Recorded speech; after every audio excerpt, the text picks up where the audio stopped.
Ji, barrister Gohar Ali Khan on point of order. Thank you. बिस्मिल्लाहिर्रहमानिर्रहीम। Thank you जनाब speaker. सबसे पहले तो मैं ये जिक्र करूँगा कि आज खान साहब के इमरान अहमद खान नियाजी साहब के जेल में नाहक बंद 2 साल पूरे हो गए। कुछ लोगों ने ये कोशिश की थी कि पहले 200 केसेस बनवाएं, फिर 3 केसेस रख करके 5 दिन के अंदर 45 साल की सज़ाएं दी गई। ये बावर कराने की कोशिश की गई कि अगर 45 साल की लोग सज़ा सुनेंगे और ये भी सुनेंगे कि ट्रायलें अभी बाकी हैं 200 में से, तो लोग उनको भूल जाएंगे। लेकिन कल अल्लाह के रहम करम से पाकिस्तान के चारों सूबों में, इस्लामाबाद में, आज़ाद कश्मीर में, गिलगित बल्तिस्तान में, इन सब में 170 ज़िले हैं। पाकिस्तान का कोई ऐसा कोना, ऐसा यूनियन काउंसिल, ऐसी तहसील, ऐसा डिस्ट्रिक्ट नहीं रहा जिसमें अवाम ने निकल के इमरान खान के हक़ में आवाज़ नहीं उठाया और ये नहीं कहा कि वो नाहक जेल में है। जनाब स्पीकर, हुकूमत का रवैया रोज़ बरोज़ गैर जमहूरी होता जा रहा है। अगरचे पाम 47 की हुकूमत है, अवाम जब सड़कों पे निकलती है, आवाज़ उठाती है, तो हुकूमत के फ़र्ज़ है कि वो आवाज़ को दबाए नहीं। कल जिस तरीके से हैवी हैंडेडनेस की गई है, हमारे 80 साला रेहाना डार को जो गिरफ्तार किया गया, पार्लियामेंटेरियन को जो गिरफ्तार किया गया, इस पार्लियामेंट के दरवाजे हमारे पार्लियामेंटेरियन पे बंद कर दिया गया, हम इसकी शदीद अल्फाज में मजम्मत करते हैं। जनाब स्पीकर, खान साहब के नाम पे लोगों ने हमारे निशानात ढूंढ करके हमें वोट दिए। पहले निशान लिया, झंडा लिया, पार्टी को तोड़ा, लोगों को तोड़ने की कोशिश की। हमने ज्यादा से ज्यादा कैंडिडेट फील्ड किए। जब हमारे 180 सीटें आई इसी पार्लियामान में, उस पार्लियामान में आज हम 90 के साथ बैठे हैं। जब 90 के साथ आए, फिर 3 सीटें आपने हमारे ले ली रिकाउंटिंग में। पहले रिकाउंटिंग में 4000 का फर्क, फिर आपने रिकाउंटिंग में 23,000 का फर्क डाल के हमारे 3 सीटें ले ली। फिर आपने 77 सीटें हमारी रिजर्व ले ली। फिर आपने हमारे 8 MNAs को कन्वेक्ट करा भी दिया और उनको डिस्क्वालीफाई भी किया। जनाब स्पीकर, हमने कोशिश की कि सिस्टम का हिस्सा रहे, इस पार्लियामान में रहे। हमने बॉयकॉट नहीं किया, बाहर हमने असम्बली नहीं लगाई, हम इसमें रहे। लेकिन इसके बावजूद हमारे leader of the opposition Omar Ayub Khan को कन्वेक्ट किया गया, डिस्क्वालीफाई किया। हम इसकी शदीद मजम्मत करते हैं। इसी तरीके से जनाब स्पीकर, हमारे हामिद रजा साहब को डिस्क्वालीफाई किया गया, कन्विक्ट किया गया। जरताज गुल साहिबा को, अहमद चट्टा साहब को, राय हसन साहब को, राय हैदर साहब को, अब्दुल लतीफ साहब को 1 बाय 1 जनाब स्पीकर आपने उनको डिस्क्वालीफाई कराया। जनाब स्पीकर, डिस्क्वालिफिकेशन पे मैं आऊंगा, लेकिन उससे पहले मैं ये कहूंगा, ये जो ज्यादतियां हो रही है इसको एक एंड होना चाहिए।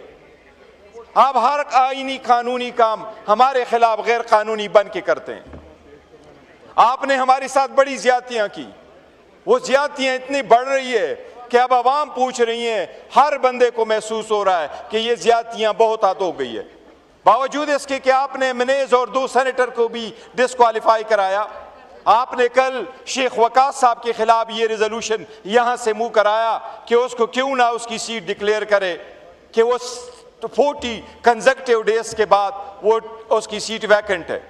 जनाब स्पीकर, आर्टिकल 64(2) में कैटेगोरिकली लिखा है कि ये ईवान अगर लीव रिफ्यूज करे, जनाब स्पीकर आपकी तवज्जो चाहिए, ये अहम मामला है, कल आपने इस फोरम में रखा है।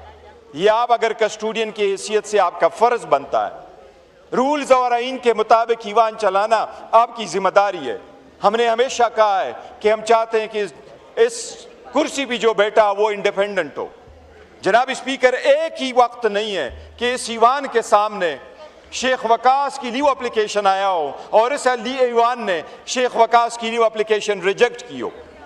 ये अपोजिशन मुतालबा करती है कि हमें बताया जाए शेख वकास की लीव एप्लीकेशन ईवान के सामने क्यों नहीं रखी गई? अगर कोई मुहज़्ज़ब दुनिया होती तो ये ईवान को मिसलीड करने के मुतरादिफ कार्रवाई होती। बरतानिया में जॉन मेजर की हुकूमत सिर्फ एक रिपोर्ट पे गई थी कि बर वक्त वो पार्लियामेंट के सामने क्यों नहीं रखा गया? जनाब स्पीकर, ये एक सटल कानून है।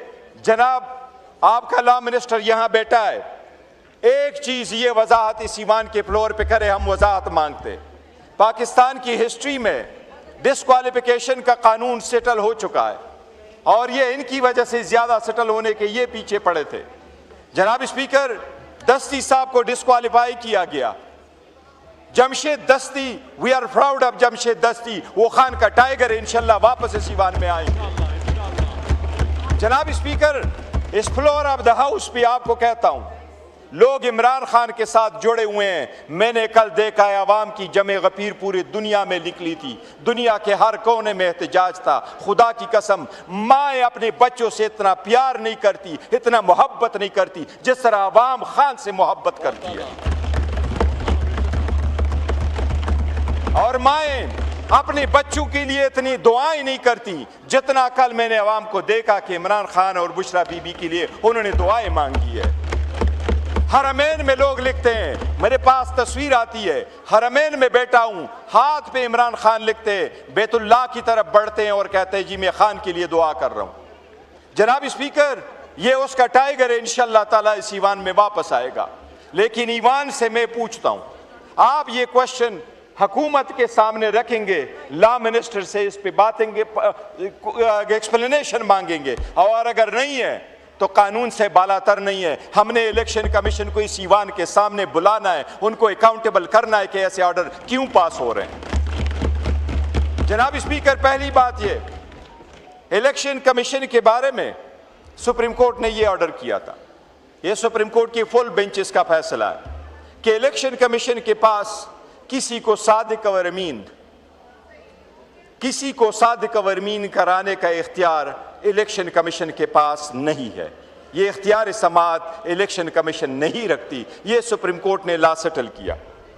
जनाब स्पीकर, लॉ मिनिस्टर के नोटिस में ले आऊं, पहली मरतबा पाकिस्तान की हिस्ट्री में हर चीज़ हमारे साथ पहली मरतबा हो जाता है। हम पे एक्सपीरियंस किए जा रहे हैं और हर एक्सपीरियंस से अल्हम्दुलिल्लाह ये लोग सारे गुजरते और स्ट्रांग बैठे हुए, इंशाल्लाह स्ट्रांग खड़े रहेंगे।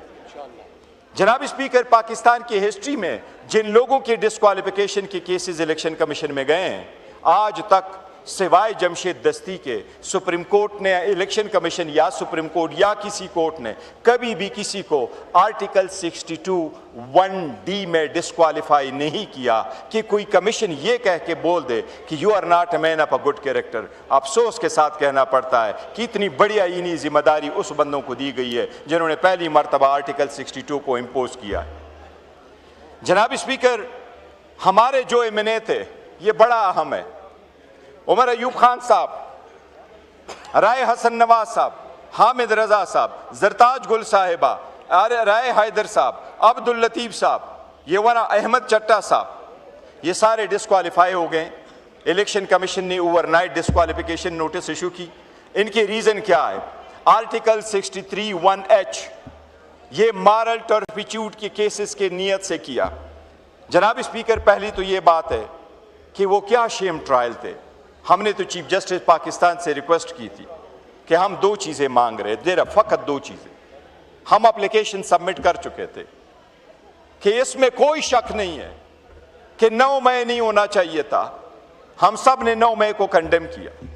हमने ये भी कहा 9 मई आइंदा भी कभी ना हो, लेकिन 9 मई की दूल्ह अब बैठने चाहिए, उसकी आड़ में इस ईवान को ना खाली कराओ। जो सेन वायस से हम वायलेंस पे बिलीव नहीं रखते, हम एग्रेशन पे बिलीव नहीं करते। हम चाहते डेमोक्रेसी चलती है तो खान आएगा इंशाअल्लाह ताला। जनाब स्पीकर, हमने चीफ जस्टिस से ये रिक्वेस्ट की कि आर्टिकल 10A की फेयर ट्रायल हमें दे और ये फेयर एंड फ्री इन्वेस्टिगेशन हो। जो लोग इन्वॉल्व है किसी भी जुर्म में उनको सजाएं दे, जो इन्वॉल्व नहीं है उनको बरी कर दे। इसी तरीके से इसी तरीके से जनाब ऑर्डर इन द हाउस करे थे, इनसे इनके बड़े अहम इम्पोर्टेंट है जी। ऑर्डर इन द हाउस तशरीफ रखें। एंड जनाब स्पीकर, ये मैं लॉ मिनिस्टर के नोटिस में स्पेसिफिकली लेके आ रहा हूँ। जनाब स्पीकर, ये ज़ाबिता फौजदारी का सेक्शन 180 से 185 है और वो यही है, ये एप्लीकेशन हमने 2023 में दी थी।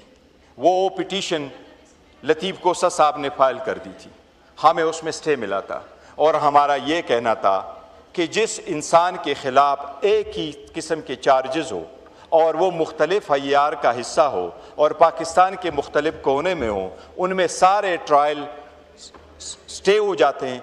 एक ट्रायल चलता है, उसमें अगर वो इक्विट हो जाता है उसका फ़ैसला सब पे लागू है, अगर वो कन्विक्ट हो जाता है वो फ़ैसला सब पे लागू है। ये सटल कानून है, लॉ मिनिस्टर ये एडमिट करेंगे। जनाब स्पीकर, पहले तो उस पर फ़ैसला नहीं हुआ, लेकिन उसके बावजूद हमारे जो पार्लियामेंटेरियन हैं इन पे सिर्फ और सिर्फ कंस्पेरेसी का चार्ज लगा था और इन पे वो कानून लागू था। जनाब स्पीकर, ये कहाँ का कानून है कि वो हमारे पार्लियामेंटेरियन सारे के सारे सरगोदा के कोर्ट से बरी हो गए थे, फिर उनका ट्रायल तो हो नहीं सकता। इसलिए जो ट्रायल उनका कराया गया आईन के आर्टिकल 13 के खिलाफ वर्जी कर दी गई है। हम इस जजमेंट्स को रिजेक्ट करते, टोटो में रिजेक्ट करते हैं। हमने हमेशा कहा है कि कानून सब के लिए, आईन सब के लिए, कानून के सामने सरनगू होंगे। बावजूद इसके कि रिलीफ नहीं मिलता था, बावजूद इसके कि इवन आप हमें टाइम नहीं देते। आज भी 2.5 घंटे के बाद आपने बोलने का पहला मौका दिया, हमेशा से आवाज़ को दबाया गया, साउंड ख़त्म किया गया, स्पेस नहीं दी गई, म्यूट किया गया और आइंदा पता नहीं क्या कुछ होने वाला होगा। लेकिन इन सब चीज़ों के बावजूद हमने कहा कानून के सामने पेश होंगे, अदालतों के सामने पेश होंगे। लेकिन अदालतों ने हमारे साथ सुतेली माँ जैसा रवैया अडॉप्ट किया है। हमने फिर भी ये कहा है हमारे केस की सुनवाई करो, फिर भी सुनवाई नहीं होती। ये जो डिस्क्वालिफिकेशनें हुई हैं ये सब गलत। लेकिन जनाब स्पीकर, इलेक्शन कमीशन पे मेरा स्पेशल एतराज़ है, हमारा स्पेशल एतराज़ है। जनाब स्पीकर, अगर कन्विक्शन हो भी जाती, टेररिज्म में भी हो जाती, 10 साल में कन्विक्शन हो जाती, तो ये मैं कानून आपके सामने रखता हूँ।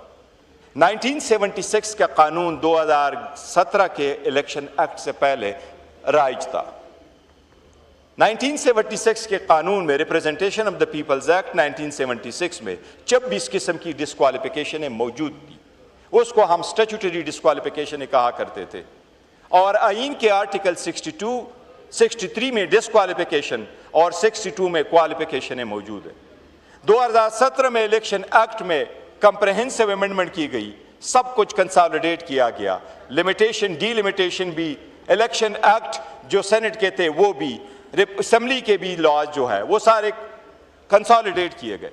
उसमें जो कमेटी बनी, उस कमेटी के सरबराह इसाक डार साहब थे। इन्होंने ये सजेशन की उस लॉ में और सेक्शन 231 उन्होंने इंट्रोड्यूस करवाया। उस लॉ में यही लिखा था कि कोई भी डिस्क्वालिफिकेशन नहीं होगी मां सिवाय उसके जो आर्टिकल 62 और 63 में है। जनाब स्पीकर, हमारे साथियों की डिस्क्वालिफिकेशन अगर हुई है, ये आईन के किसी भी शक में नहीं लिखा हुआ कि टेररिज्म, अगर ये जो आपके फेक केसेस है ये मॉरल टर्पिट्यूड के केसेस है। जनाब स्पीकर, इन्होंने मॉरल टर्पिट्यूड की स्पेड में हमारे जो नुमाइंदगान है इनको डिस्क्वालीफाई किया, जिसकी हम शदीद मजम्मत करते हैं। ये वो ऑफेंसेस नहीं है।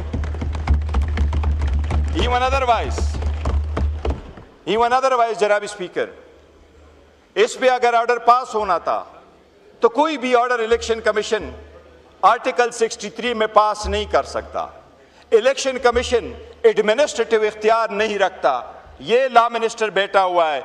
जनाब स्पीकर, ये मैं पुरजोर इस ईवान में कहता हूं, इलेक्शन कमीशन के पास आईन कानून के मुताबिक, सुप्रीम कोर्ट की जजमेंट के मुताबिक आर्टिकल 62 पे कोई भी ऑर्डर पास करने का एडमिनिस्ट्रेटिव इख्तियार नहीं है कि दफ्तर में बैठ के किसी को डिस्क्वालीफाई करे। आईन ये कहता है आप उस पर हेयरिंग करेंगे, 90वें दिन की हेयरिंग के बाद, पार्टी को सुनने के बाद आप उस पर ऑर्डर करेंगे जिसके खिलाफ आप हाई कोर्ट जा सकते हैं। हमें वो due process of law refuse किया गया।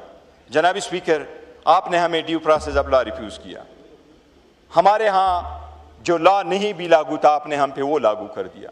आपने इस दीवान के दरवाजे हम पे बंद कर दिए, आपने इस ईवान से हमें गिरफ्तार भी करवाया, आपने वो लोग जो हमारे सेन वाइसेस है, जिनके लार लफ्ज़ में मोहतरम है, आज तक मैं हमेशा से कहता रहा हूँ, आप मैं बड़ा लोनली फील करता हूँ जो उमर अयूब मेरे साथ इधर नहीं बैठे हुए, और बाकी साथियों के लिए भी बड़ा अफसोस है। ये हमारे ये फ्रंट रो में बैठने वाले साथी थे जिनको डिस्क्वालीफाई किया गया।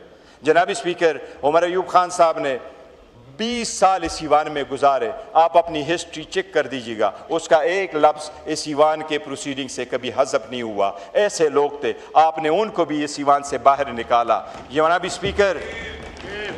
जनाब स्पीकर, इस ईवान की वक़्त, इसका रूब दबदबा, इसका इन्फ्लुएंस, इसकी मैजेस्टी, ये नुमाइंदगान से होती है।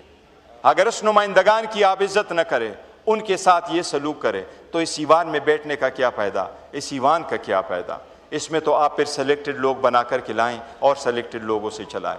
जनाब स्पीकर, अब भी टाइम है, अब भी टाइम है। मैं एक रिक्वेस्ट करूँगा, शेख वकास साहब वाले इशू को फ़ौरन बंद कर दे।